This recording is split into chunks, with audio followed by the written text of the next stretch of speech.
Title: My spouse organized a surprise bash for her career leap. My parents raised a glass to her. To the true provider and cherished daughter-in-law. The room erupted in applause. I stood quietly, unmoved. Later, she handed me a t-shirt. The house's underdog. The next day, as she headed to her job, her manager summoned her urgently. Then came her texts, 99 of them, after she realized the truth. Chapter 1. The evening she triumphed alone, the living room glowed with amber light from a congrats, Sarah banner. Laughter bounced around the space, wine glasses chiming like celebratory bells. It wasn't my moment to shine. My wife, Sarah, stood at the heart of it all, radiant, her new department leader beaming beside her. My parents were at the forefront, raising their drinks. To the real provider and cherished daughter-in-law, my father declared loudly. The crowd roared. I sat still, my grin forced, fingers clutching the table's edge. As the party dwindled, Sarah found me in the kitchen. She tossed a t-shirt onto the counter, white with stark black text. The house's underdog. Her grin lingered too long. It's just a gag, relax. I folded it carefully, tucked it into a drawer without a word, and thought, if she wants a performance, I'll deliver one she'll never forget. Chapter 2. Silent moves in the shadows. Sleep eluded me that night.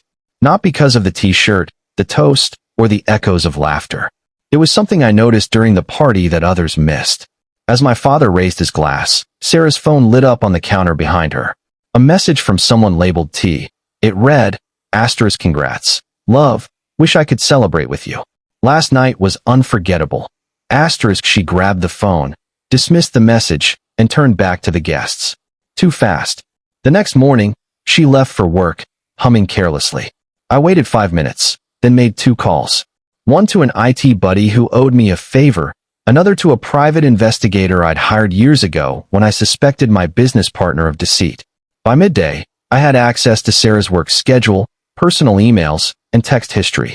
By late afternoon, I knew T was her supervisor, married, 2 children, and the main speaker at the upcoming company gala. That evening, I didn't confront her. I poured her a glass of wine, asked about her day, and complimented her outfit.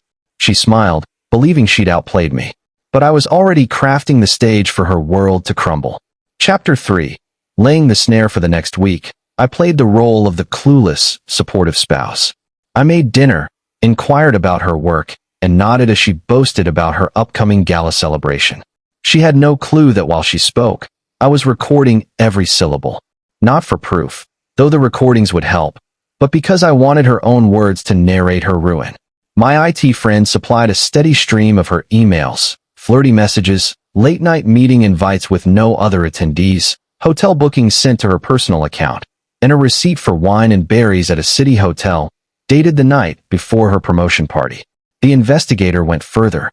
Photos, hand-holding at a conference, a kiss in a parking lot, and the clincher, her keycard swiping into his hotel room at midnight, leaving just before dawn. I compiled everything onto a single encrypted drive. Then, I drafted an anonymous email. Recipients: HR manager, the company's CEO, the supervisor's wife. Subject: concerns about professional behavior, review before the gala. I didn't send it yet. The gala was 5 days away. 5 days for her to keep smiling, oblivious to the fact that each step toward that stage brought her closer to her public downfall. And I had one final twist to prepare. Something personal, for me. Chapter 4. The gala evening. The hotel ballroom sparkled like a treasure chest. Chandeliers cast light over tables covered in pristine linens, silverware gleaming like mirrors. Sarah swept in, draped in a crimson gown that drew every eye. Her supervisor was already there, standing too close, murmuring something that made her giggle. I lingered in the shadows.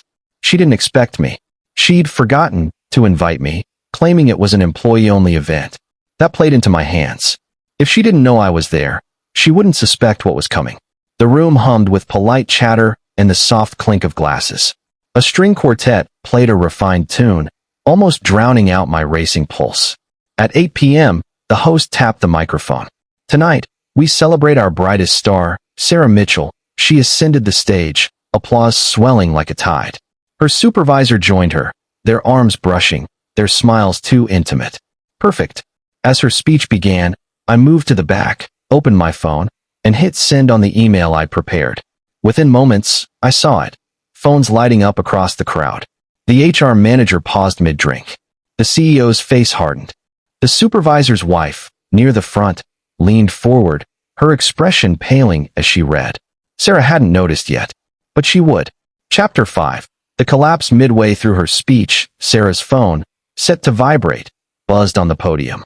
She glanced down briefly, and her poised smile shattered. She scrolled once. Twice. Her lips parted. The audience's polite focus began to fracture as whispers spread. Guests leaned toward each other, some checking their phones, reading the same email I'd sent. A curated collection of emails, photos, and hotel receipts. Timestamped. Organized. Irrefutable. The CEO rose from his seat and approached the stage, his face taut with restrained anger. Sarah's supervisor scanned the room, perhaps sensing my gaze. He didn't see me in the shadows. From the front row, the supervisor's wife stood, her face like stone, and walked toward the stage. The music stopped. The host fidgeted. Then the wife's voice cut through the tense air. Ladies and gentlemen, it appears our star employee has been shining in places outside her job description. A collective gasp. Sarah's knees buckled slightly. Her supervisor tried to intervene, but the CEO raised a hand. Enough. Sarah's phone slipped from her shaking hands, hitting the podium mic with a screech that echoed through the speakers. Every eye was on her, and I hadn't even stepped forward yet. Chapter 6. Into the spotlight, I waited until the whispers reached a crescendo. Then, slowly, I stepped out from the back. My shoes clicked on the hardwood, each step resonating in the sudden quiet. Heads turned. Eyes widened. Sarah's gaze locked on me, her face ashen. "James," she whispered, barely audible. I stopped a few feet from the stage, my voice calm, clear enough for the mic to catch. Asterisk, I wasn't going to come tonight. I wanted you to have your moment. But since you gave me a title, asterisk, I reached into my jacket and pulled out the t-shirt she'd given me. The house's underdog. A few awkward laughs rippled through the crowd, unsure of the moment's direction. I held it up. Asterisk, she called me this. But what she didn't tell you is that her place on this stage came from the fraud she and her supervisor committed. Tonight, that fraud went public.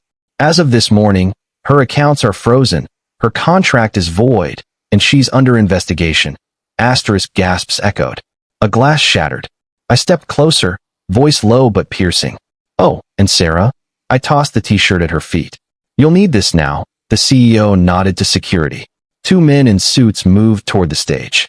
Her supervisor was already being led out by his wife, who looked like she'd been waiting for this moment. Sarah tried to speak, but no words came. She stood frozen as her carefully built world collapsed before the audience she'd hoped to dazzle. I walked out without looking back. Chapter 7. The fallout begins by morning. My phone buzzed with notifications, not from Sarah, but from people sending clips of the gala's chaos. There she was, in crisp video, standing under the stage lights, her smile frozen as security closed in. The footage spread across Instagram, LinkedIn, and even a trending hashtag. Hashtag underdog house. Her call started before dawn. First desperate, then pleading. Asterisk, James, we need to talk. It's a misunderstanding. You've destroyed me. Do you even know what you've done? Asterisk, I didn't respond. By midday, her supervisor issued a vague statement about internal reviews and policy breaches. By evening, Sarah's profile vanished from the company's website. A friend mentioned she'd gone to her parents for support, only to learn their savings, tied to one of her shady deals, were frozen. They turned her away. Her safety net, gone. Her reputation, in tatters. Her allies, silent. I poured a coffee, stepped onto the balcony, and watched the city hum under the morning sun. For the first time in years, I felt unburdened. The sting of the party's humiliation was gone, replaced by something precise, satisfying. Justice. Chapter 8. Closing the loop. 3 days later, a package arrived at my door. No sender's name, just my name in her familiar, curling script.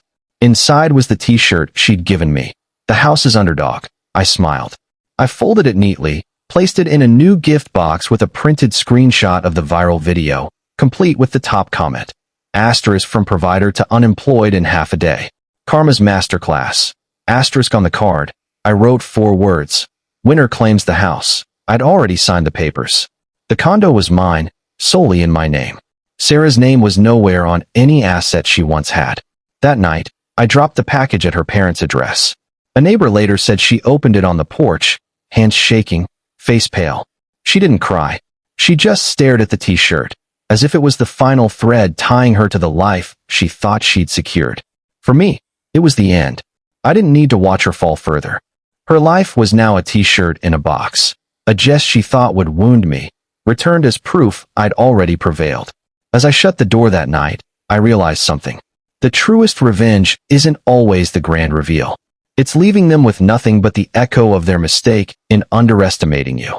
Was this justice served perfectly? Share your thoughts in the comments below. Love the story. If you think this tale of retribution was deserved, share it with someone who'd vibe with this energy. Subscribe to Tales by Lauren for more gripping stories of betrayal and justice. Because here, every deception meets its reckoning, and every betrayal casts a shadow. Stay sharp, stay bold, and stay tuned.